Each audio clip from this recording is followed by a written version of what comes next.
नमस्कार, आज की कक्षा में आप सबका स्वागत है। आज जो हम जिस क्लास को लेकर के उपस्थित हुए हैं, वो दिल्ली विश्वविद्यालय के एईसी पाठ्यक्रम के अंतर्गत हिंदी बी, ऐसे बच्चे जिन्होंने 10वीं कक्षा तक हिंदी लिया हो, हिंदी पढ़ा हो, उनके लिए हिंदी बी का ऑप्शन दिया गया, जिसमें हिंदी औपचारिक लेखन के बारे में उनको पढ़ना है, समझना है। उसके अंतर्गत कार्यालय हिंदी करके और व्यावसायिक हिंदी करके एक विषय है, जिसको लेकर के बस आपको समझना है। उसी के अंतर्गत प्रतिवेदन क्या है, इस संदर्भ में एक सब टॉपिक है और प्रतिवेदन को लेकर के आज हम उपस्थित हुए हैं। इसको हम पूरी तरीके से समझने का प्रयास करेंगे। सबसे पहले प्रतिवेदन को समझने से पहले हम भाषा के 2 पक्षों को समझना का प्रयास करते हैं। पहला, भाषा के जो 2 पक्ष होते हैं, उसमें पहला पक्ष है सौंदर्यपरक अनुभूति। भाषा की जो सौंदर्यपरक अनुभूति होती है, इसका जो संबंध होता है वह आत्म केंद्रित होता है। वह आत्म सुख के लिए कविताएँ, उपन्यास, नाटक, ये सब चीज़ें आत्म सुख के लिए व्यक्ति पढ़ते हैं उसको। और दूसरा जो होता है वो समाज परकता होता है। समाज परकता जो होते हैं, उसके अंतर्गत जो भाषाएँ की जो सामाजिक काम में जो उसका व्यवहार किया जाता है, उसको लेकर के चीज़ें होती हैं। जो जो जो समाज केंद्रित होती है, उसी को प्रयोजन मूलक भी कहा जाता है। इसमें संप्रेषण की आवश्यकताएँ होती है और उसमें उच्चरित जो वाक्य का प्रयोग होता है, उसके लिखित वाक्य और उसकी व्याकरणिक शुद्धता की माँग जो है वह सामाजिक भद्रता इत्यादि का आग्रह इस हिंदी में किया जाता है। इसी के अंतर्गत हम प्रतिवेदन को समझते हैं। प्रतिवेदन एक्चुअली है क्या? प्रतिवेदन इंग्लिश के रिपोर्टिंग शब्द से बना है। रिपोर्टिंग के लिए हिंदी में प्रतिवेदन शब्द का इस्तेमाल किया जाता है। आज हम इसको समझने का प्रयास करते हैं। यह जो पाठ्य है, इसका उद्देश्य क्या है? इसका उद्देश्य है कि जो बच्चे विद्यार्थी हैं वह प्रतिवेदन के मूल अवधारणा को समझें, उसकी जो विकास कैसे होती है उसको समझने का प्रयास करेंगे। दूसरा, प्रतिवेदन के मूल तत्व को समझने का भी प्रयास करेंगे कि प्रतिवेदन का मूल तत्व क्या है। उसके बाद प्रतिवेदन की जो प्रक्रियाएँ हैं, जो रिपोर्टिंग लिखी जाती है, उसकी एक अपनी प्रक्रियाएँ होती हैं, उसको समझाना विद्यार्थियों को कैसे वो लिखें, प्रतिवेदन कैसे तैयार करें, तो इसका यह एक उद्देश्य है इस पाठ का। और अगला जो इसका उद्देश्य है, वह प्रतिवेदन की विशेषता और इसके अलग-अलग जो प्रकार हैं, उसको समझने का प्रयास करना। और इसका जो अगला उद्देश्य है, वो है कार्यालय हिंदी में प्रतिवेदन का क्या महत्व है।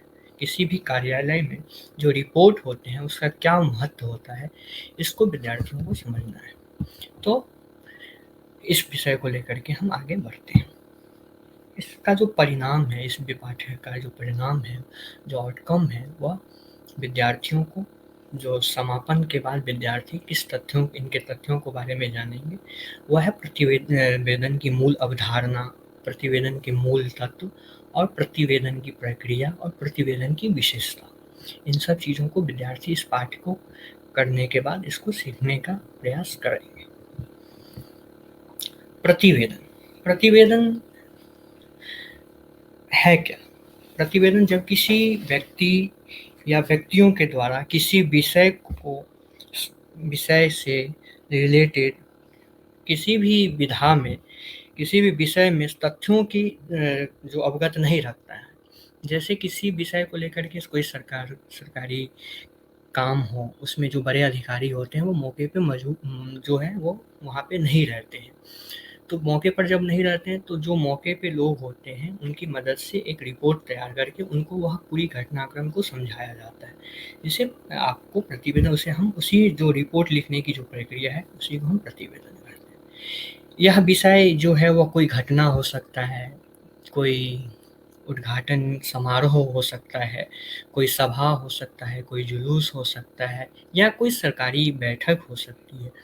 जिससे संबंधित जो सूचनाएँ हैं, वह संबंधित ऐसे व्यक्ति जिसको वह जानना ज़रूरी है और वह किसी कारणवश उस मौके पे उपस्थित नहीं थे, तो उनके लिए एक रिपोर्ट तैयार किया जाता है ताकि वह बाद में उसको पढ़कर उससे मोटा-मोटी अवगत हो जाएँ। जो मानक हिंदी कोश है, उसके अनुसार जो इसकी परिभाषाएँ दी गई है वह है किसी कार्य, घटना, तथ्य, योजना आदि के संबंध में जो पूछताछ करके जो तैयार किया गया विवरण होता है, जो किसी बड़े अधिकारी के पास भेजा जाता है, उसे प्रतिवेदन कहते हैं। यह हिंदी मानक कोश के अनुसार इसकी एक अपनी परिभाषाएँ हैं कि जो बड़े अधिकारी होते हैं वो मौके पे अगर उपस्थित नहीं हैं, तो उनके नीचे स्तर के जो अधिकारी हैं, उनका यह दायित्व है कि वह इस घटनाओं को, उस योजनाओं को लोगों से जान के वहाँ जो प्रत्यक्षदर्शी होते हैं, जो मौके पे मौजूद होते हैं घटनास्थल पे, उनसे सारी जानकारी लेकर के वह एक रिपोर्ट तैयार करके अपने से उच्च अधिकारी को सारी घटनाक्रम के बारे में बताएँ। प्रतिवेदन जो है वह इसके तत्व को हम कैसे समझें? जो प्रतिवेदन है उसके तत्व हैं प्रसंग विशेष। पहला जो तत्व है वह प्रसंग विशेष है। प्रसंग विशेष मतलब प्रतिवेदन का जो प्रथम तत्व है वह है किसी प्रसंग विशेष का होना। जब तक कोई विषय या प्रसंग नहीं होगा तो आप प्रतिवेदन कैसे लिखेंगे, किस चीज़ को? इसलिए प्रसंग का होना प्रतिवेदन के लिए सबसे इम्पोर्टेंट है और यह इसका पहला जो है वह तत्व है। दूसरा जो तत्व है वो प्रतिवेदन हेतु किसी नियुक्त व्यक्ति या समिति। प्रतिवेदन जो लिखे जाते हैं वो या तो एक व्यक्ति के द्वारा लिखा जाएगा या एक समिति के द्वारा लिखा जाएगा। तो ज़ाहिर-सी बात है किसी एक व्यक्ति के द्वारा जब काम कम हो तो एक व्यक्ति कर लेगा और अगर काम अधिक है तो उसके लिए एक समिति बना दिया जाता है जिसमें कई सारे लोग होते हैं और वह सब मिल के एक रिपोर्ट तैयार करते हैं। बाद में बहुमत के आधार पर एक एक जो है सो रिपोर्ट तैयार कर लिया जाता है जो किसी व्यक्ति या उसकी गंभीरता को देख कर के उसे लोकतंत्र में जो एक प्रक्रिया होती है कि सब अपने-अपने पक्ष देते हैं और उसमें जो एक मानक होता है, जो स्टैंडर्ड होता है उसको चुन लिया जाता है। तीसरा है वो निश्चित समय सीमा है और इसकी प्रामाणिक जानकारी, यानी कि प्रतिवेदन के लिए एक निश्चित समय सीमा होना जो है वो परम आवश्यक है। जैसे कोई घटना आज घटी और उसका रिपोर्ट मान लीजिए कि 15 दिन बाद आए, जब वह घटना की प्रासंगिकता ही ना रह जाए, तो यह गड़बड़ हो जाएगी। इसलिए जो प्रतिवेदन है उसके लिए एक निश्चित समय सीमा की आवश्यकता है कि आप इतने समय सीमा में यह रिपोर्ट तैयार करके दे दें, ताकि जब घटना की प्रासंगिकता बनी रहे तब तक रिपोर्ट तैयार हो जाए। और उसकी जो जानकारी है प्रतिवेदन में वह प्रामाणिक होनी चाहिए। अगर अर्ध प्रामाणिक या गैर प्रामाणिक होगी तो सारा का सारा जो उसका रिज़ल्ट होगा वह सही या न्याय संगत नहीं हो पाएगा। उसके बाद जो इसकी नेक्स्ट इसके जो तत्व हैं वो है क्रमबद्धता। जो प्रतिवेदन जब लिखे जाएँगे तो उसके सीक्वेंस को ध्यान में रखा जाना चाहिए कि कोई घटना किस-किस सीक्वेंस में घटा, उसकी क्रमबद्धता होनी चाहिए। और एक है लिपिबद्धता। लिपिबद्धता सबसे इम्पोर्टेंट है कि वह लिपि में होना चाहिए, मौखिक या ऐसे ही बातों-बातों में नहीं होना चाहिए क्योंकि यह रिपोर्ट के आधार पर कई सारे फैसले आगे लिए जाने होते हैं। इसलिए लिपिबद्धता की आवश्यकताएँ ज़रूर है। जो प्रतिवेदन लिखने की जो एक प्रक्रिया है, वह प्रक्रिया को हम समझेंगे क्योंकि यह प्रतिवेदन जो होता है वो बड़ा टेक्निकल चीज़ें होती है।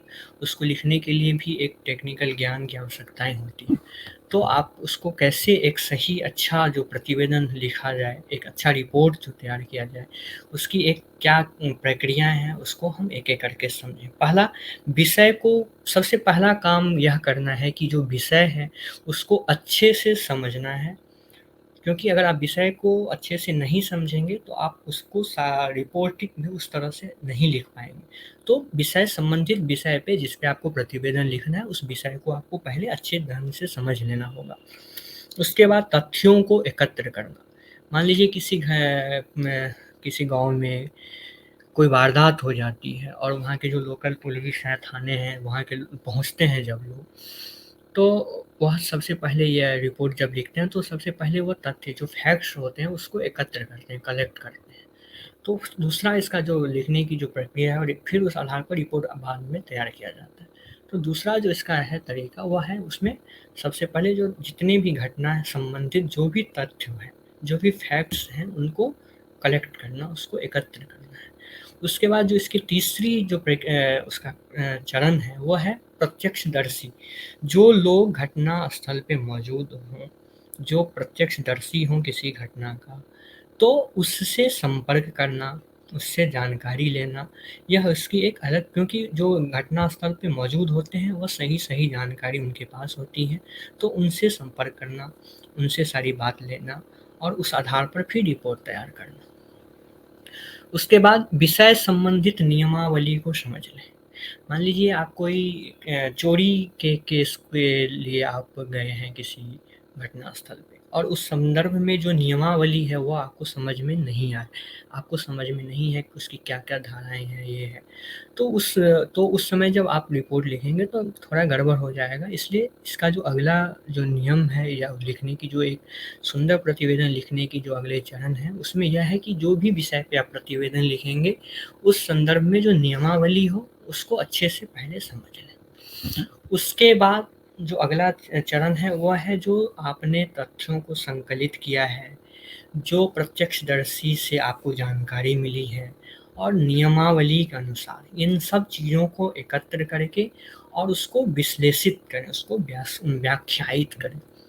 उसके बाद जो प्रतिवेदन लिखने की जो अगली प्रक्रिया, अगले जो चरण है, उसमें यह है कि प्रतिवेदन तैयार करने की स्थिति में उस विश्लेषण को, जो आपने विश्लेषण किया है विभिन्न फैक्ट्स के आधार पर, प्रत्यक्षदर्शी के आधार पर जो आपने विश्लेषण तैयार किया है, उसे आप अन्य सदस्य के सामने रखें।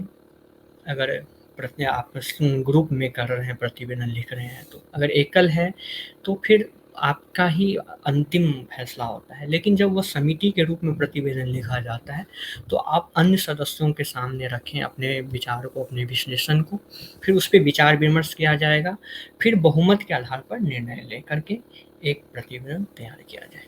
उसके बाद जो अगला उसका है, उसमें निष्कर्ष के बाद प्रतिवेदक जो है वह अपना सुझाव देते हैं। जो प्रतिवेदक होते हैं वह जो लिखते हैं, प्रतिवेदन लिखते हैं, उसको प्रतिवेदक कहते हैं। तो जो आप एक निष्कर्ष अपना लास्ट में वह आप अपना निष्कर्ष भी दें और यह पूरी प्रक्रिया के दौरान गोपनीयता का विशेष ख्याल रखें, क्योंकि यह उच्च अधिकारी के पास जाना होता है, तो गोपनीयता का ध्यान रखना होता है।